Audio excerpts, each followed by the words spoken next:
The Sister Hong scandal is a disturbing series of events that occurred in China in 2025. At the center of this entry was a 38-year-old man from Nanjing under the surname Jiao, but he's better known by his online persona, which translates to Red Sister. He went on to use elaborate disguises which went as far as to include voice manipulation technology to deceive straight online men into believing that he was a woman. He presented himself as a lonely married woman or widow seeking to have discreet romantic encounters. It was later mentioned that this particular fantasy of engaging with another person's wife was especially effective in luring targets. The operation was conducted from Jiao's studio apartment in Nanjing, which cost about $100 a month. He kept his living space relatively bare with only the essentials, but tucked away in secret were several hidden cameras. Interestingly, instead of requesting money from some of his meetings, Jiao asked for only small gifts from his visitors. These included items like cooking oil, fruit,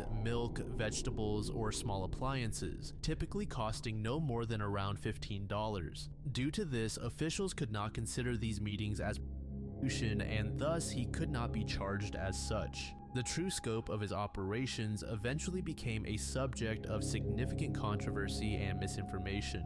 Initial social media reports, amplified by Jiao himself, claimed he had filmed encounters with over 1,600 men. However, police investigations revealed this figure was deliberately exaggerated for sensational effect. The actual number appears to be substantially lower, with authorities confirming approximately 237 verified victims during the ongoing investigation, though over 1,000 video clips were indeed produced and circulated. The victim demographic included college students, teachers, office workers, foreign nationals, and more. Many were described in media reports using terms like little fresh meat and high-quality straight men. As mentioned, Jiao initially presented himself as a woman to straight men. On numerous occasions, individuals returned multiple times even after learning his true gender. As time went on and he became more confident in keeping the scheme going, he established private online groups and subscription services primarily through WeChat and Telegram platforms, charging membership fees of about $20 for access to the explicit content he had filmed. Reports suggest he generated around $70,000 of profit over the course of his criminal activity. The scandal triggered significant public health concerns when screening results revealed that among the 237 verified victims who underwent STD testing, at least 3 tested positive for HIV. While authorities have not officially confirmed a direct causal link between these infections and the case, the timing and circumstances raised serious concerns about potential spread. The health implications extended beyond the immediate victims. Many of the men involved were in existing relationships or marriages, creating possibilities for secondary transmission to spouses, partners, and others in their intimate lives. In response, the Nanjing CDC implemented comprehensive health screening programs, offering free and confidential STD testing to anyone who might have been affected. What transformed this case from a local news story into a global internet sensation was the explosive viral response across Chinese and international social media platforms. The hashtag #SisterHong accumulated over 200 million views on Weibo within days of the story breaking, reaching the #1 trending position. The incident then quickly spread beyond Chinese platforms to Instagram, Twitter, YouTube, and more. As you'd expect, various corners of the internet took this story and began mocking the situation in ways such as calling Jiao the Red Uncle. Particularly problematic was the creation of ranking systems where social media users rated and commented on their favorite victims based on physical appearance, essentially turning real trauma into entertainment content. Some commercial retailers capitalized on the virality of this by creating advertisements for Sister Hong starter kits and comedically selling them as guides on how to attract high-quality men.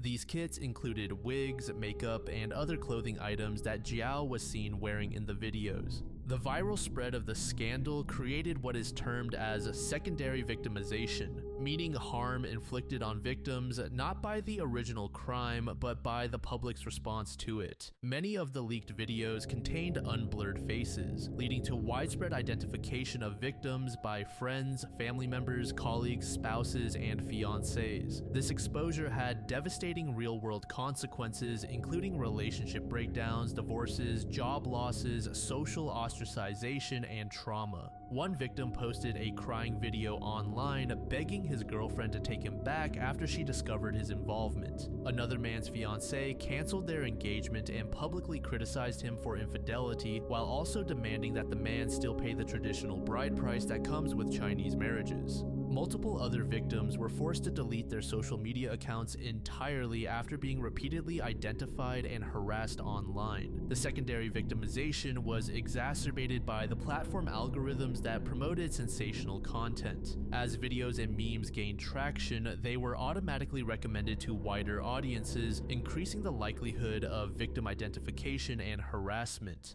Ultimately, Jiao was arrested on July 5th, 2025, and faces multiple serious charges. The primary charges include producing and distributing obscene material, which carries a maximum penalty of 2 years in prison, and violating individual privacy rights.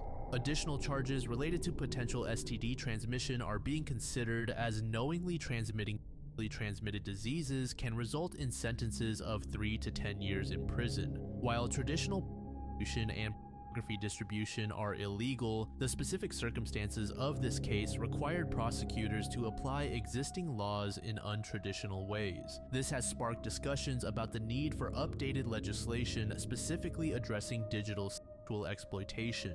Authorities also face challenges in content removal and victim protection. Despite efforts to delete illegal content from Chinese platforms, the international spread of materials across multiple jurisdictions complicated enforcement efforts. The viral nature of the content meant that even successful removal from official platforms did not prevent continued circulation through private messages and alternative platforms.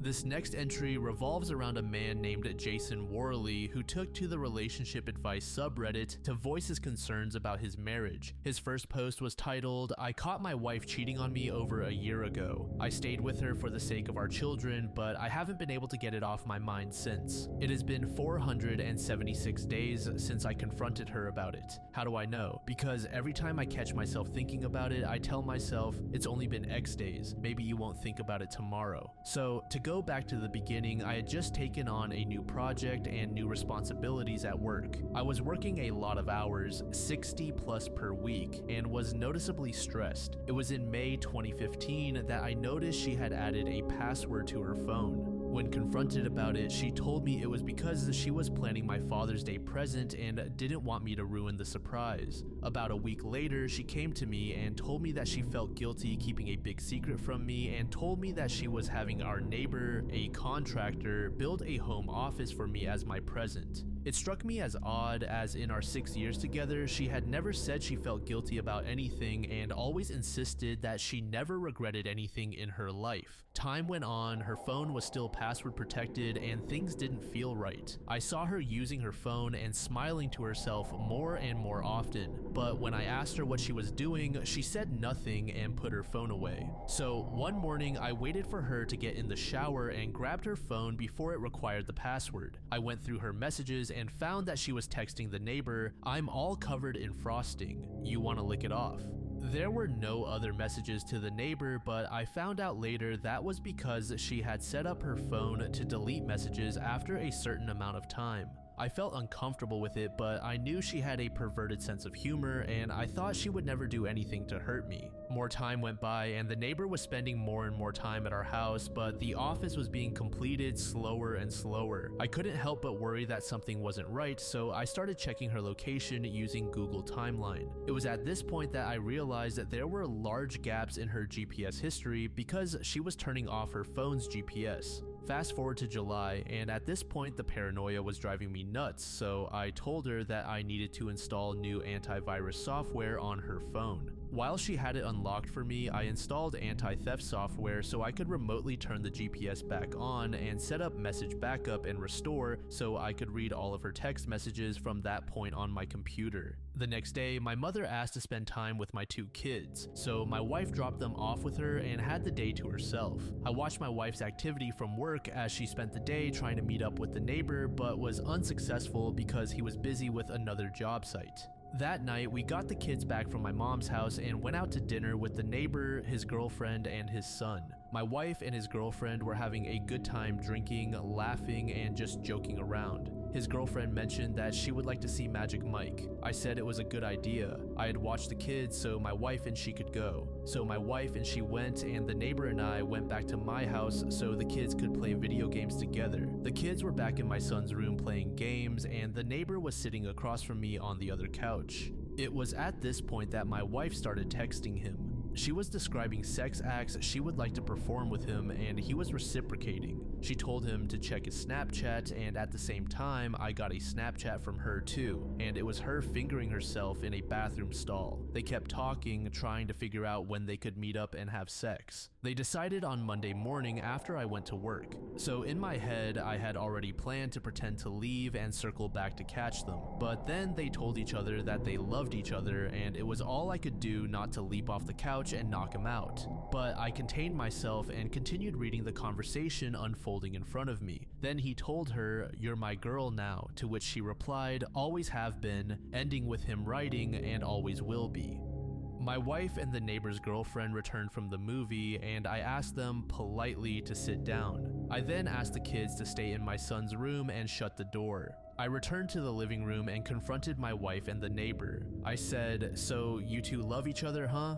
My wife went into full-blown denial mode, and the neighbor's girlfriend started smacking him. I asked my wife if she had been texting him. She said no, so I showed her the text messages. She admitted to it, but said it was the first time it had gone that far. I asked my wife if she had sent him pictures. She said no, so I showed her the picture. She admitted it, but said it was the first time. I asked her if she was having sex with him, and she said no. Because I didn't wait to catch them having sex together, I didn't have evidence to prove her wrong, so that one stayed unresolved. I told her that I was leaving her, and she told me that she would make sure I never saw my kids again if I did. She planned on using the fact that I had attempted suicide in high school to prove me unfit to have the children. She continued to say that it was my fault for being so busy with work and stressed out, and that she just wanted someone she could talk to. Then she gave me an ultimatum to decide what I was going to do, or she would decide for me. The neighbor's girlfriend started defending the two of them, saying that it couldn't have been serious if they weren't having sex, and that my wife and I were too perfect together to let this break us up. The neighbors went home, and my wife and I argued for the rest of the night about what we were going to do. We went to bed separately, having not resolved anything. We kept going back and forth on the subject all weekend, and finally settled on the fact that we were going to separate temporarily while we figured out what we wanted. I was going to stay in the house, and she was going to take the kids and go to her mom's house. That Monday, I went to work and got a text from her in the middle of a meeting with my bosses stating that she had explained things to our kids, but that they were upset and I needed to explain it to them also. I got home from work to find my kids crying. She had told them that mommy had to move out because dad was mad at her. When my son wanted to stay with me, she told him that he couldn't. My son put it together that if mommy had to move out because I was mad at her and he had to move out, then I must have been mad at him too. My daughter was crying because my son was. I don't think she was old enough to understand what was happening. It was at that moment I realized she was going to drag the kids through hell if I left her, so I swallowed my feelings and begged her to stay. She agreed and insisted that I apologize to our neighbors since we were still going to need to hang out with them because our sons were good friends. I hated it, but I did it anyway. We still hang out with them from time to time, and they come to our various birthday and holiday parties. But I do anything for my kids, and I behave civilly every time. Things died down for a while. I still thought about it constantly. I worried about how I could keep from making her so unhappy that she would cheat on me again. Then, almost a year from the original incident, around Father's Day again, she sent him pictures again. She claimed it was an accident and that she had meant to send them to me instead. I didn't fully believe her, but I moved on anyway. Things have been quiet on that front for about 4 months now, but I still think about it constantly. This is going to sound stupid, but I feel like I have a part of my brain that I can't shut off, that is always thinking. I used to use that to solve programming problems and it made me very good at my job. But ever since this incident, the only thing it thinks about is her and him and whether I did the right thing. My job performance has suffered and I feel like I haven't gotten sleep in months. I'm afraid that after this much time and the fact that I begged her back, to say that I want a divorce now would only make her more vindictive towards my children and me. I just feel like I have put myself so deep in a hole that I can never get back out. I haven't really talked to anyone about this. I didn't want to talk to my mom about it because I felt she would treat my wife differently and I didn't need the two fighting any more than they already do. I tried talking to one friend about it, but his advice was to put my trust in God, but that was not much solace for me as I am an atheist, so I have no clue what to do with my feelings or how to move on from this. Jason then took to the comments, and after reading the input that various users provided, he made the decision to take his kids and leave his wife. However, this ultimately resulted in tragedy. In an update, he said, instead of trying to fix something she doesn't want to fix, she has refused counseling several times in the past before this even happened. I am going to get myself and my kids out. I meet with an attorney next week. Thank you everyone for helping me see how far I had my head up my ass. And it was after that update where the entire situation took a turn for the absolute worst. In the early hours of November 17th, 2016, Jason's wife, Brandy, woke up 7-year-old Tyler under the pretense of having a sleepover in his 3-year-old sister Charlie's bedroom. She then retrieved a knife and murdered both children. Tyler was stabbed multiple times, while Charlie briefly woke up and asked what her mother was doing, to which Brandy replied, "Nothing," before the child fell back asleep and was subsequently killed. After murdering her children, Brandy attempted to take her own life by stabbing herself in the neck, but survived. She then made a call to police at approximately 4:35 a.m., calmly stating, "I just stabbed myself and I killed my 2 children." When the dispatcher asked why, she replied, "My husband wanted a divorce and wanted to take my kids. I don't want him to have my kids." Jason was awakened by his mother-in-law's screams of horror. Upon discovering the scene, he heard Brandy say, "Now you can't take my children from me." The case gained national attention, and when the Reddit connection was discovered, it created a storm of controversy. Many Reddit users expressed guilt and questioned whether their advice had contributed to the tragedy. However, others argued that the advice to divorce was sound and that no one could have predicted such an extreme psychotic response. After this event, Jason deleted his Jason in Hell Reddit account, but would later return under a different name. The following is what he had to say. I guess the first question to answer is, how am I doing? And to that I would say I am doing well. I have bad days, but I would think that is to be expected. It is just important that I, or anyone going through something, continue to use the support of friends and family as well as good coping skills, to not let myself be completely defeated on those bad days. I won't lie, I struggled to get back to where I am. For some time, I refused to sleep because of a combination of fear of what I would wake up to and nightmares about that night. For a time, I used alcohol to sleep, but my family loved me enough to take it from me before it became a damaging and permanent habit. I was hospitalized because I did have thoughts of ending my life because I missed my children so much. From that, I learned that you should never be ashamed of your mental health, and not seeking treatment will only make it worse, not better. We have all heard it, but if you or a loved one is struggling, seek immediate assistance. Your life is too important to throw away in a moment of weakness. By putting off treatment, I only caused everything else in my life to suffer. I lost my job and became reclusive, staying in the house. But don't worry, I have been back to work since December and I have nearly regained my former position and salary, so I am good and require no assistance. The second question would be, how do I feel about the sentencing? That is something that is harder to answer, because no matter what the sentence, nothing will bring back my beloved children. Do I think she should have gotten the death penalty? No, I do not. She wanted to die, and after 9 years of giving her what she wanted when she wanted it, I was not going to give her another thing. Do I think the life sentence will have any appreciable effect on her? I don't know. One thing she always stressed for the entire time that I knew her was that she lived her life without any regrets. Even after I caught her cheating on me, she continued to say she had no regrets. As for the ex-in-laws, they continue to be a problem to this day. Shortly after everything happened, they changed the locks on the home I was renting from them with my property still inside. After trying to civilly negotiate the return of the property, it was required that I involve law enforcement. That is an ongoing legal battle. A member of the family accused me of stealing property I had purchased from them prior to the death of the children and threatened to take action against me unless I paid double what I had already paid them. I alerted the authorities, and as far as I know, that is resolved. They continue to make visiting my children's grave difficult. During the 1-year anniversary, they sat in their truck and just watched me the whole time I was visiting the grave. Because of that, I don't visit the grave as often as I would like to. If I can impart to you something I have learned through all of this, it is that you should always take the time to be with the ones you love. It doesn't matter if they are asking you to read The Pokey Little Puppy for the millionth time, or asking you to play Smash Bros, even though you both know they will wipe the floor with you every time. Just do it because you never know which time will be the last time. Always make sure they know how much you love them. I had the fortune that the last thing my children ever heard me say was, "I love you and good night." As for Brandy, she was arrested and initially considered an insanity defense, but ultimately pleaded guilty to 2 counts of murder in January 2018.